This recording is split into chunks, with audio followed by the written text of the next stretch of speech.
안녕하세요, 여러분. 수학마더 장연희입니다. 오늘은 초등수학은 사고력이다라는 책 중에 하라는 대로 시키는 대로 하자라는 제목으로 이야기를 해볼까 합니다. 이 이야기를 하기 위해서 제 개인적인 이야기를 하나 해볼게요. 제가 몇 년 전에 병원에서 수술을 받았어요. 받았는데 나름대로 복용시간, 그다음에 폐활량 연습, 그 다음에 하루에 운동해야 될 운동량, 그 다음에 잠자는 것, 그 다음에 맛이 없더라도 병원에서 나오는 밥은 그대로 다 먹고 굉장히 저 나름대로 열심히 했었어요. 그랬더니 일단 병실에서 들어오는 의사, 다들 친절하시지만 제가 느끼기에 저를 상당히 사랑한다는 느낌을 받았어요. 그리고 이 의사분들이나 간호사님들이 이 병실을 들으면 유쾌하고 좋아하는 느낌을 받았어요. 저 혼자만의 생각인지는 몰라도 나중에 간호사 한 분이 환자분은 좀 특별하신 것 같아요. 뭐 하시는 분인지는 모르지만 너무너무 성실히 해서 회복세가 굉장히 빠르다는 거예요. 여긴 다 의사 선생님이고 간호사 분들인데 이분들이 하라는 대로 안 할 이유가 없잖아요. 완전 전문가들인데, 그렇다면 하라는 대로 할 때 항상 기쁘고 항상 쉽지는 않았어요. 그걸 다 지키는 건 힘들었죠. 그렇지만 이 장소에서 이분들의 말은 꼭 들어야 된다는 제가 생각을 했기 때문에 굉장히 열심히 했죠. 그래서 나중에 제가 퇴원할 때 박수도 받았어요. 너무 수고하셨다고 아주 뿌듯하게 저도 기쁜 마음으로 퇴원을 했는데요. 그리고 제가 아이들을 가르쳐 보니까 제 경험이 굉장히 도움이 되더라고요. 제가 여기 있어 보면 조금 더 학습량을 늘려봅시다. 시간을 좀 늘려봅시다. 이 책을 해봅시다. 이렇게 쉽게 말하면 상담이고 컨설팅이잖아요. 그런 걸 할 때 그럴까요? 순수하게 하시는 분도 있지만 이분이 무슨 마음으로 이럴까? 이렇게 두 마음을 가지고 보시는 분도 있고요. 그 다음에 당신이 그런 말 해도 내가 확보해 놓은 더 좋은 정보가 있어. 그러니까 당신 앞에서는 차마 그렇게 말 못하지만 나는 내대로 더 좋은 길을 할 수 있다. 이런 생각을 해서 잘 안 하는 분도 계셔요. 그런데 그럼 결론은 뻔하잖아요. 이 바닥에서 평생을 애들만 가르쳐 온 사람이 하는 말이 여기저기 주워 듣고 이 정보 저 정보 좋은 것만 뽑아가지고 얼추 이거 하는 것보다는 더 나을 때가 있어요. 그러니까 이 제목처럼 좀 하라는 대로 좀 해보고 그 다음에 시키는 대로 좀 하고 이래 보고 난 다음에 안 되는 부분에 대해서 상의하시는 게 좋은 것 같아요. 물론 그러면은 밖에 나가서 내 주관도 없이 남이 말하면 다 들으란 말이냐? 그런 건 아니죠. 이 사람이 제대로 이야기를 하는지 안 하는지 정도는 내가 취사 선택하고 판단할 수 있는 나의 내적인 근거가 있어야 되겠죠.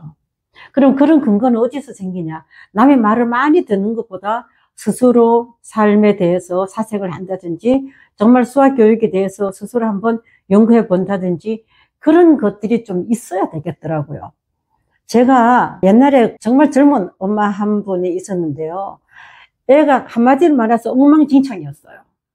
뭐 다 했나 싶을 정도로 산만하고 거침이 없고 남한테 그 가슴 아픈 말도 함부로 하고 잘 삐지고 울고 대책이 안 서요. 근데 그런 애들은 어떻게 다루면 좋을까요? 예를 한번 제가 들어볼게요.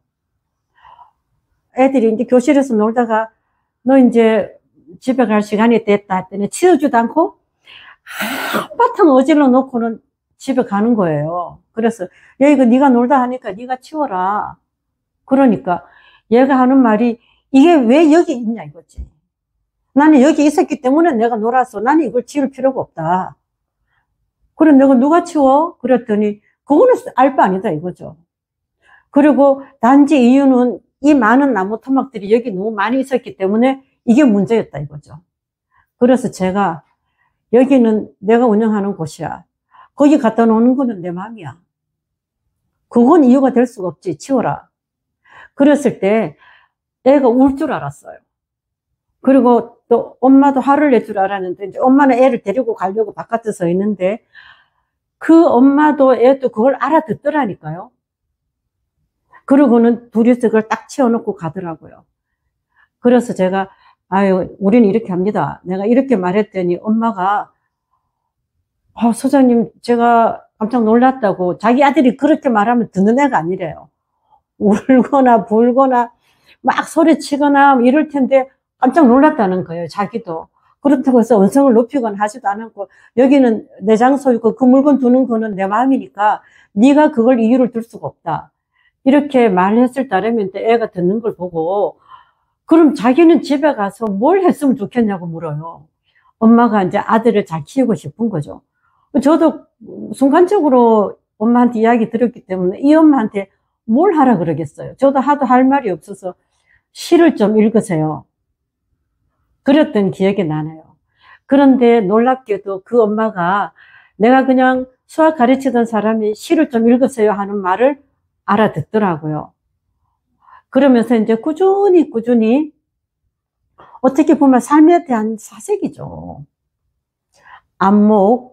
그러니까 이런 것들을 키우면은 자기가 좋은 것을 선택할 수 있는 기준이 생기더라고요. 어차피 여러분들이 아이를 데리고 수학에 관한 것을 다니잖아요.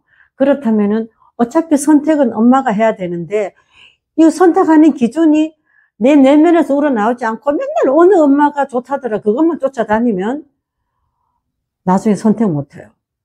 그리고 선택을 해도 이거 선택하면 놓친 고기가 또 아까워요. 그래서 그 길을 가요.